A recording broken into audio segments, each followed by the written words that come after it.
Clip number 611۔ اس clip میں آپ انشاءاللہ قرآن پاک کی سورہ ابراہیم کا تعارف، آیت نمبر 1 سے لے کر 2 تک کی تلاوت، ترجمہ اور تفسیر قرآن صراط الجنان سنیں گے۔ سورہ ابراہیم کا تعارف۔ مقام نزول، سورہ ابراہیم مکہ مکرمہ میں نازل ہوئی، البتہ اس کی یہ آیت الم تر الی الذین بدلوا نعمت اللہ کفرا، اور اس کے بعد والی آیت مکہ مکرمہ میں نازل نہیں ہوئی۔ رکوع اور آیات کی تعداد، اس صورت میں 7 رکوع اور 52 آیتیں ہیں۔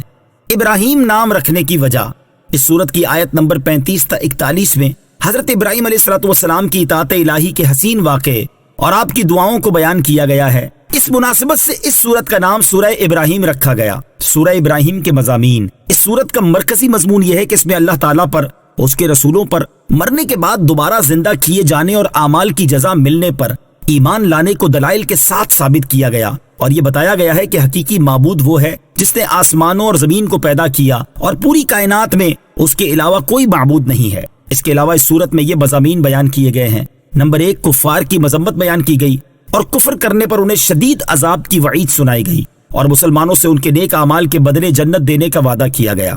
نمبر 2، حضرت نوح علیہ السلام، حضرت ہود علیہ السلام، حضرت صالح علیہ السلام اور ان کے بعد والے انبیاء کرام علیہ السلام اور ان کی قوموں کے واقعات بیان کر کے تاجدار رسالت صلی اللہ علیہ وسلم کو تسلی دی گئی، اور ان قوموں پر نازل ہونے والے عذابات سے کفار مکہ کو ڈرایا گیا۔ نمبر 3، خانہ کعبہ کی تعمیر کے بعد حضرت ابراہیم علیہ السلام نے مکہ والوں کے لیے امن اور رزق کی، لوگوں کے دل خانہ کعبہ کی طرف مائل ہونے کی، اپنی اولاد کے بتوں کی پوجا سے بچنے کی، اپنی اولاد کو نماز قائم کرنے کی توفیق دینے کی، اپنے والدین اور مسلمانوں کی مغفرت کی جو دعائیں مانگی وہ بیان کی گئیں۔ نمبر 4، ایمان اور کلمہ حق کی مثال پاک درخت سے، جبکہ گمراہی اور کلمہ باطل کی مثال خبیث درخت سے بیان کی گئی۔ نمبر 5، قیامت کی ہولناکیاں بیان کر کے نصیحت کی گئی اور ظالموں کے لیے مختلف قسم کے عذابات بیان کر کے انہیں ڈرایا گیا۔ نمبر 6، قیامت کے دن تک عذاب مؤخر کرنے کی حکمت بیان کی گئی۔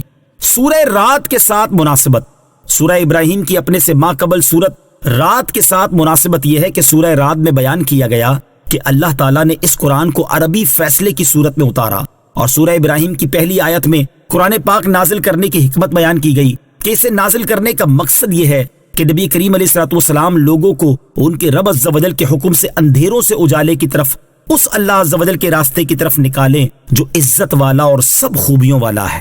بسم اللہ الرحمن الرحیم۔ ترجمہ، اللہ کے نام سے شروع جو نہایت مہربان رحمت والا ہے۔ الف لام را کتاب انزلناه الیک لتخرج الناس من الظلمات الی النور لتخرج الناس من الظلمات إلى النور بإذن ربهم إلى صراط العزيز الحميد۔ ترجمہ، الف لام را، یہ ایک کتاب ہے جو ہم نے تمہاری طرف نازل کی ہے تاکہ تم لوگوں کو ان کے رب کے حکم سے اندھیروں سے اجالے کی طرف، اس اللہ عز و جل کے راستے کی طرف نکالو جو عزت والا سب خوبیوں والا ہے۔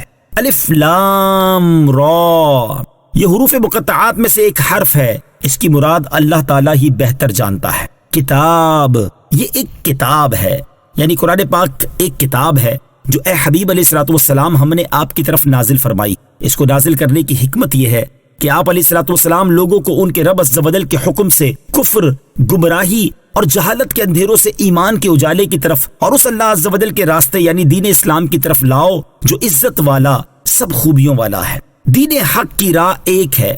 امام فخر الدین رازی رحمت اللہ تعالی فرماتے ہیں، ظلمات کو جمع اور نور کو واحد کے صیغے سے ذکر فرمانے میں اس طرف اشارہ ہے کہ دین حق کی راہ ایک ہے اور کفر و گمراہی کے راستے کثیر ہیں۔ ایمان اور ہدایت کا نور عطا کرنے والے۔ اس آیت سے یہ بھی معلوم ہوا کہ نبی کریم علیہ السلام اللہ عز و جل کے حکم سے لوگوں کو ظلمت کفر سے نکال کر ایمان کی روشنی میں داخل کرتے ہیں۔ کوئی شخص صرف قرآن سے بغیر حضور پرنور علیہ السلام کے واسطے ہدایت نہیں پا سکتا۔ نور ہدایت کا ذریعہ صرف حضور اکرم علیہ السلام کی ذات مبارکہ ہے۔ اللہ الذی لہ ما فی السماوات وما فی الارض وویل للکافرین من عذاب شدید۔ ترجمہ: اللہ جس کی ملکیت میں ہر وہ چیز ہے جو آسمانوں میں ہے اور جو زمین میں ہے، اور کافروں کے لیے ایک سخت عذاب کی خرابی ہے۔ اللہ الذی لہ، اللہ جس کی ملکیت میں ہے، یعنی اس اللہ عز و جل کے راستے کی طرف لاؤ جو عزت والا، سب خوبیوں والا ہے۔ ہر وہ چیز جو آسمانوں میں ہے اور جو زمین میں ہے، وہ سب کا خالق و مالک ہے، سب اس کے بندے اور مملوک ہیں، تو اس کی عبادت سب پر لازم ہے، اور اس کے سوا کسی کی عبادت روا نہیں۔ اور جنہوں نے اللہ عز و جل کی عبادت چھوڑ کر ان بتوں کی عبادت کرنا شروع کر دی جو کسی چیز کے مالک ہی نہیں بلکہ وہ خود مملوک ہیں، تو آخرت میں ان کے لیے سخت عذاب تیار کیا گیا ہے۔